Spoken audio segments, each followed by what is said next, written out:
দেখেছেন শেঠজি? রাজারানী কোথায় গেছেন দেখো, এক্ষুনি সময় নষ্ট করো না। দেখো সে যাতে কোনো মতেই রামপ্রসাদের সঙ্গে দেখা করতে না পারে। রাজারানী তাকে খুঁজে পাওয়ার আগেই রামপ্রসাদকে প্রয়োজনে পদ থেকে সরিয়ে দিতে হবে। পদ থেকে সরিয়ে দেওয়ার মানে বুঝেছো তো? বুঝতে যখন পেরেছো তখন আর সময় নষ্ট না করে দ্রুত যাও। কেউ আটকালে বলবে রঘুরাজের আদেশ আছে। কেমন? যাও। যথা আজ্ঞা রঘুরাজা। যে হচ্ছে জগৎ শেঠজি, কিছুই বুঝে উঠতে পারছি না।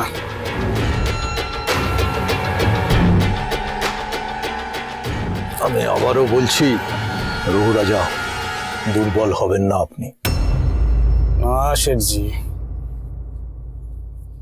আমি দুর্বল হচ্ছি না, দ্বিধা বোধ করছি কেবল। দেখুন, ভবানী মা তো আমারও কন্যা সম, তার সাথে এনো কাজ করতে আমার সংকোচ বোধ হচ্ছে। তবে সমস্ত সংকোচ কাটিয়ে যাতে দেশের দশের মঙ্গল হয় সেই কাজই আমরা করব।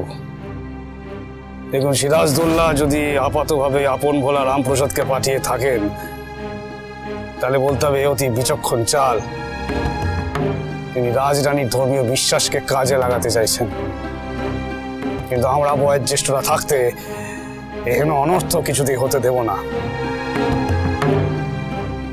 তার জন্য যদি কঠিন হতে হয়, হতে হবে, কিছু করার নেই।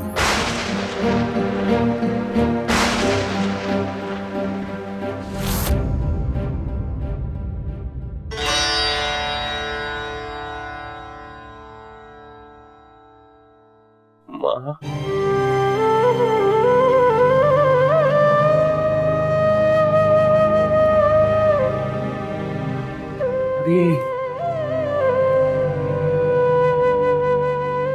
ভুল করছে মা,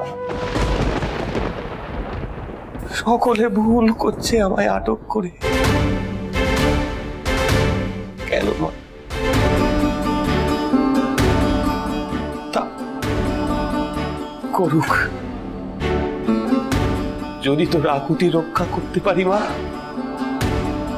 তবে সারা জীবন এই কারাগারে বন্দি থাকতে রামপ্রসাদের কোনো কষ্ট হবে না। আমি থাকবো মা, সারা জীবন থাকবো। কিন্তু এ হাহাকার তো থামছে না মা। তুই যে আমায় আবার দেখালি, চারিদিকে এত মৃত্যু, এত যন্ত্রণা, এত চিৎকার, এত দুঃখ কষ্ট মা। বারবার বিপদ দেখাচ্ছিস মা, কেন মা? বল না। রাজরাজেশ্বরী রানী ভবানী, সোম থেকে রবি প্রতিদিন বিকেল 5টায় স্টার জলসায়।